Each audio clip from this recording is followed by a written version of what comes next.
It's YSN Flow, and I just jumped off the porch with DGB. Take on my waistline, won't beef with a nigga. You all on the net, I won't tweet with a nigga. Clips is extended, they reaching them niggas. Pull up where you. We got YSN Flow off the porch with us today, man. How you feeling today, bro? Feeling great. Yeah. Fantastic. Appreciate you being here, man. Sure, thank you. Yeah, you're just 15 years old, but you're already becoming one of the hottest new artists out, man. Yes, What's the sir. last 6 months been like for you? Busy. Busy? Yeah. Been fucking hoes. Working. Yeah. Did you expect things to take off so quickly for you? Yeah. Yeah. Like, I like to speak shit into existence. So if I say something gonna happen, it's gonna happen. Okay. So you were talking about this before it even happened then, huh? Yeah. I got you. What are you working on here in Atlanta during this trip? I'm going on, like, doing a whole bunch of business stuff. Just trying to network for real. Okay. This for your first time out here? Yeah. Yeah. What do you think of it so far? I ain't really experienced nothing yet. No, okay. I got you. All right, so what can you tell us of life like in Cleveland as a teenager? For real in Cleveland, it's just really like a lot of violence and people hating on the next person. Like, Yeah. nobody people would rather see you on the ground with them than up with them. And have you been seeing a lot more of that now that you're getting popular too? Yeah, like a lot of people definitely talk about like death threats and all that type of shit. How do you deal with that? You just ignore it, or do you pay it any you gotta attention? ignore it for real. Like, you can't let negativity bring you down. You gotta stay positive at all times. Yeah. No, that's real. I see on social media you post a lot about your mother. You guys are pretty close, right? Yeah. Was she always supportive of you doing music? Like at first, like when I first started, she didn't like really see it was gonna take off. Like, I did, but like now looking back on it, like, shit was garbage. Like, I wouldn't have thought this shit either. So like, I understand why, but like as shit started to go up, she started to realize like this shit gonna really happen. Yeah. What does she say now? What does she think of all the success you had? She just told me to be safer. Like, she be worried about me. Yeah. A lot more. Yeah. And you're still in school, right? Yeah, I still go to school. Yeah. What's that like? Is it getting kind of crazy and hectic? It's cool for real, cause like the people there knew me for like a while, so like they see me every day, so I'm pretty much like a normal person now. Okay. What grade are you in now? I'm in 10th grade. Okay. All right. You think you'll be able to finish out high school, or do you think it may get, where you're a little too popular and may have to drop out and finish high school? I feel like one day, like soon, I'm gonna just be too busy to even go to school. Yeah. You still plan on graduate though, whether it's like homeschool or? Yeah, I'm gonna do homeschool and graduate. Okay. Before the music started taking off, did you ever plan to go to college or anything like that? Before the music, I wanted to be a doctor, but then like as I got older, like I realized school was not for me. Like, I can't do another 4 or 8 years of college. Like, I can barely even get through high school. Yeah, becoming a doctor, that's a good at least 8 years of school. So yeah, you had to be really dedicated for that. So at what age did you start making music?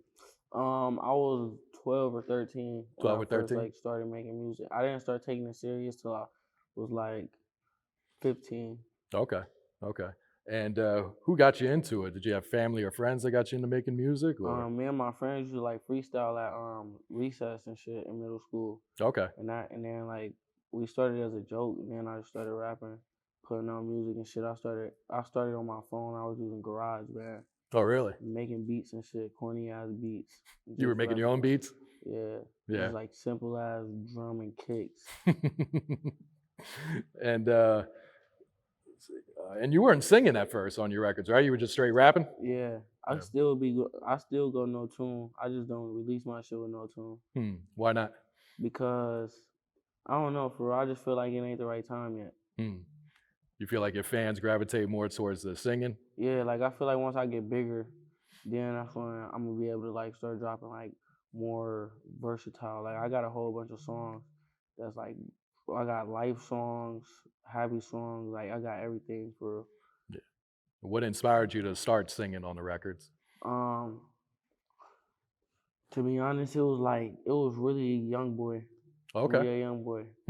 Like, I just, like, my brother, that's all he listened to. So it was like, I listen to this all the time. I be hearing everybody listen to it, so it gotta be something with the singing that niggas like. So then I just started doing it. Okay. And when you first started singing on records, Where was it a hit right away? Where like Yeah, people? my first song I ever sang on was my biggest. Like it was like my biggest song back then. Like everybody in my city was fucking with it, Yeah. and that's really like. Then the song I dropped after that was really where I got my name from because they was both singing records. Okay. Okay. So that second one was One Beef, right?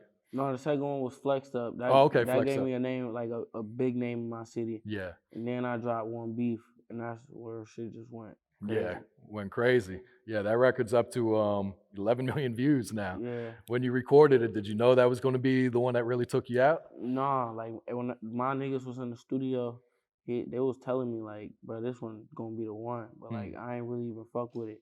And like I wasn't even like planning on dropping it, but everybody kept telling me like, bro, you gotta drop this. So then I recorded it in November, and I ended up dropping it until the next April. Oh wow! So you sound a good 6 months. Yeah. Yeah. And once you dropped it, what was it like watching that thing go up and up and up? Did it take off right away? Yeah, the first day it had like 1,000 views on YouTube. That was like my most. Then the second day it had 2,000. It kept going up by 1,000 for like 3 days, 4 days. Yeah. Then it jumped to 10,000. Then 20,000. Then like 50,000. It just kept going up. What were you thinking of watching those numbers go up and up and up? I was thinking like, oh shit, like this really about to happen. Cause like it's something I prayed for all the time. So it's like it's going. Yeah. And were you getting a lot of feedback on that song too? Yeah, hell yeah. Everybody was fucking. My DMs was going crazy. My Instagram started going up. Huh. And let's see. What was your friends' reaction watching that song blow up? Were they happy for you? Were they kind of hating on you, or? They was happy for me. Like Yeah. all my niggas around me be supporting me. Like Okay. I don't keep no negativity around me. Okay, that's what's up. And YSN, that's Young Successful Navigation. Yeah. How'd you come up with that? I don't even remember if we been for real. Like I don't even remember when I even changed my name to YSN Flow. Huh, really? What were you going before, or what were you going by before then? I was going by K Flow. K My Flow? name Okay. started with a K and then Flow. I don't know where the fuck came from. Where does Flow come from? Is that just your nickname that you always had? Nah, just my flow always different. I always change up my flow. None of my songs sound the same. Yeah. Like a lot of rappers, they songs be sounding the same. None of my shit sound the same. Yeah. And then after that record, you followed up with Shoes Tied, and that one did over 1 million too. Hell yeah. So did that like validate you that, you may be on to something, not just a one-hit wonder here? Hell yeah. And then you dropped Want Beef 2.0. Yeah, I feel like that was just gonna help numbers go up a lot again because niggas fucked with Want Beef. Yeah. Yeah. So your first, well, not your first 3 records, but those 3 records in a row all hit 1 million. What was that like? Did you expect that? Me, like, I expected it, but I also expected more because I always expect more from myself. Like, I don't ever be satisfied. Like, a song could do 100 million. My next song, I wanted to do 200 million. So you feel like you haven't made your best music yet then, huh? Yeah. I feel like I still got a lot to come. Okay. And right now you're still independent, right? Yeah. Yeah. Some of these singles were released through United Masters? Yeah. I was started, the One Beef was the first song I distributed through them because somebody told me like, they help promote your shit and you can put your shit on all platforms for free. So I was like, that. Okay, so that's what attracted you to them? Yeah. Yeah. And I'm sure many of the major labels have been reaching out to you now. Yeah, I got offers from almost everybody. Yeah. So how do you decide what to take, what not to take, what to turn down, or? I just feel like when it is that time, like it's all about who I feel like, who I actually feel like is gonna help me, who I actually feel like gonna boost my career and do what they gotta do for me. Yeah. Yeah. You mentioned that you're not doing this for the fame or the money, right? No. Yeah. You kind of do this just to like express for yourself, right? Yeah. Yeah. Is recording therapeutic for you? Yeah, especially like when I'm angry or like when some shit going on in life, I can go into the booth and talk about what I feel. But like them songs that I'll probably put on my mixtape. Like I'm gonna have a mixtape called either Misunderstood or 723 Hours, mean sad hours. And it's gonna be full of like life songs that everybody can really relate to. Yeah. What's it like when these fans come up to you and talk about like how your music either inspired them or infected them in like a good way? It's like this, like that's what I do it for. Like I want niggas to come to me like, oh yeah, you helped me with this, you helped me with that, your music helped me overcome this. But I feel like when I really start dropping them songs, that's when niggas really gonna like really come to me like that. That's when I'm really gaining a loyal fan base. Yeah, yeah. Um, and L462, that's your label? Yeah, it's on my shoe. It's me Huh. love for my brothers. Okay, okay. Do you have anyone else on the label right now? I got YSN Jo, YSN Ort, and YSN Marlo. Okay. These childhood friends or Yeah, friends from the I neighborhood met yet? I met Jo like a year ago. Actually, it was Okay. about a year ago from like this month. Yeah. I met him in November, and he picked me up with his ex girlfriend. We went to the studio and recorded a song. He was like, "Damn, like you really hard as fuck." Hmm. And then ever since then, I just been fucking with him and Jo and Ort, and then Marlo. I started fucking with him in 7th grade. We was chilling every day at his house, and he really like who really got me to start taking rap serious because Hmm. his dad was a rapper and he was always in the studio recording. So it was like I need to do this shit. Like this shit. Yeah. Who were some other rappers you were listening to? You mentioned Youngboy. Some rappers back then I was listening to. For real, I was just listening to whatever was popping. Like I was listening to 6ix9ine, Lil Pump. Like I ain't never really had a favorite artist. Like I Yeah. listen to the artists who popping Yeah. because I feel like if I listen to their music, then that's gonna help me write and help me create better shit. Okay. So you write your music or do you punch in? Lately I just been freestyling. Like most of the time I freestyle, but like when it's a song that like I really want to, like if an idea pop up in my head, then I record it in my phone and then get to writing. But like most of my songs is freestyles. Yeah. Yeah. Do you enjoy punching in like that? Does it make it quicker for you? I won't even say make it quicker, but it just make it like easier, so I don't gotta Hmm. sit down and overwhelm myself with writing and Okay. stress myself out. Yeah. I got you. I got you. And you say that one day you know you're going to be one of the greatest artists. How long have you felt that way? Uh, I felt that way since I was like when I first started rapping for real. Really? But one thing about me is like I doubt myself a lot. So like it be times where like if something don't go right for me, I feel like damn, like this shit not gonna work out, and then I'll be wanting to quit, but I still go because I feel like fuck it, like why not? Something might pop off. Yeah. So you felt like quitting at music before? Yeah, plenty of times. Yeah. Yeah. That's crazy to hear because you're only 15. Like this really doesn't happen for many 15-year-olds. For them to take off like this. Yeah, So yeah, that's pretty crazy.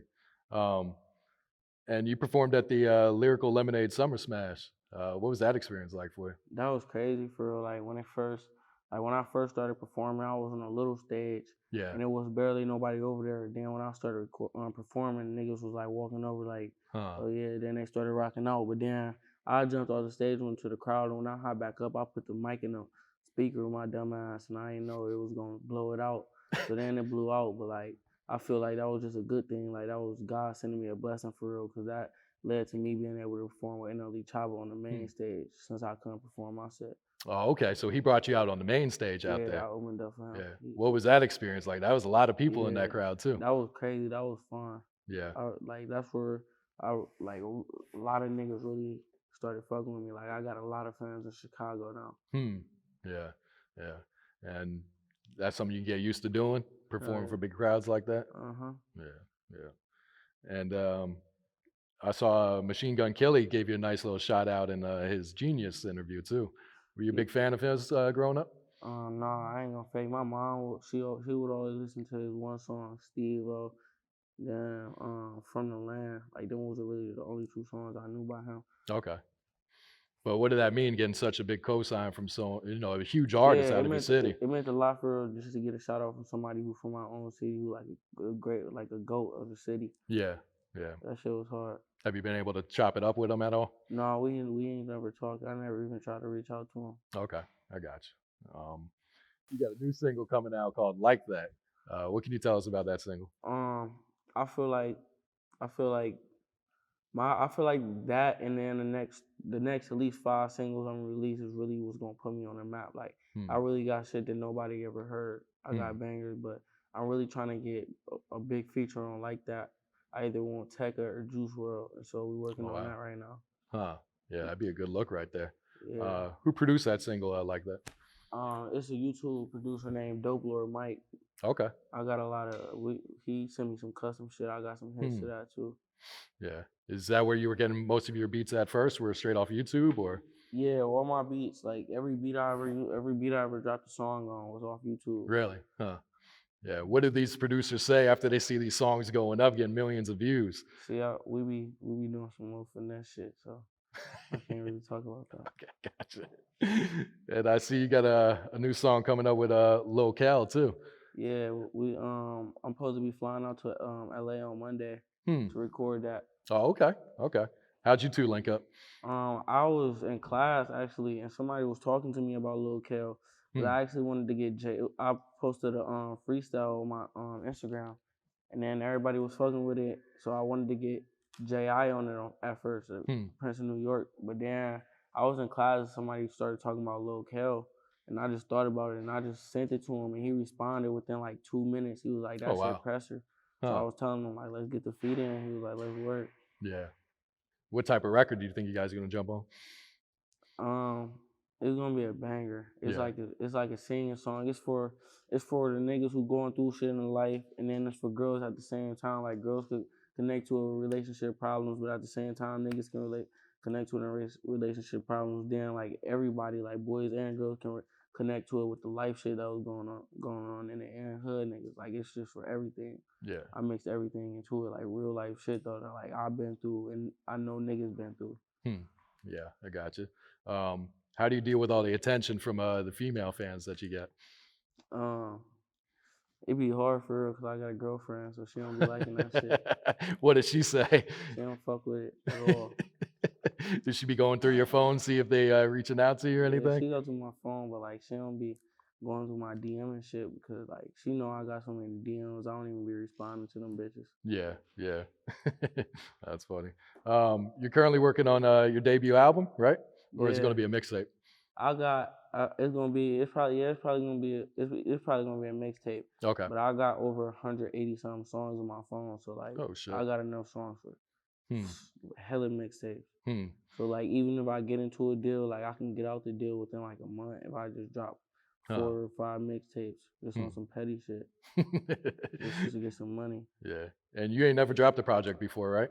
Nah, like I dropped one back when I first started, but I took it off because it was shitty. How'd you release it? Just like on Spinrilla or? No, I put it on everything. Oh, really?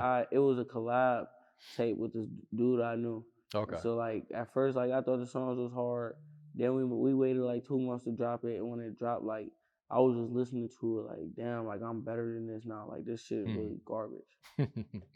Yeah. So you feel like you're getting better each time you hit the studio. You get more comfortable and all that. I definitely can see it. Yeah. And what's it like recording in these bigger studios, compared to recording in like a home studio like you started out as? Yeah, like I started out recording in my closet with a snowball mic, and I put like a glove, like little winter glove over the mic as a little pop filter. Then I started recording in the basement of my nigga house. And then I went up to a big studio, and it was like, damn, like it's just crazy how shit could progress so fast. Yeah.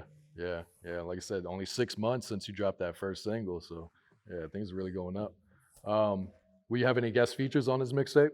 Yeah, I'm gonna have probably like I'm gonna have like 5 features on this. Probably gonna be like 10 songs. Okay. What producers have you been working with? Is it just you two? I got Murda. I got a Murda track. Murda Beatz. Take Keith sent me a pack. Okay. Yeah, I saw him commenting on your post recently. Yeah, I got a lot of big producers. Them the only ones I can think of off the top of my head. Yeah, what's it like when you see producers like that, that I'm sure grew up listening to, reaching out to you to work now? I don't know, like it don't even be hitting me for real, cause like I don't ever want shit to sink in. So like some shit like that happen, I'll be excited over it for like probably like 5 minutes. Then you'd be like, fuck it, like all right, bet it just happened. What's next? I got you. What are some of your goals for 2020? For real, I wanna have a big enough fan base to do a tour, a European tour, a United States tour. Like I want to be able to do a big ass tour. Have you been over to Europe yet? No. I've been in Toronto. That's it. That's the only place ever. Yeah. What'd you think of Toronto? Huh? What'd you think of Toronto? It was nice out there. It was a whole bunch of ignorant ass motherfuckers. Really? Yeah. All right, Flo. What else you got coming? What else you working on right now? For real, like I'm not really working on nothing. I just go into the studio and record. It depends on how I feel. Yeah. How many days a week do you hit the studio? Probably like I hit the studio like 5 times a month, if that though. Yeah. So when I go, I just record as much as I can. Yeah. Cause I don't want to hit the studio too much, but then at the same time, I don't want to hit it not enough. Yeah. Yeah. How long on average does it take you to record a song? 30 minutes to an hour. Okay, it's not too long. Dropping the top just to flex on them niggas. Put bread on my mind, I ain't stressing about niggas. Niggas who hate it, try say that we made it, boy, you didn't make it. Can't stack up with niggas. Didn't you hate me, but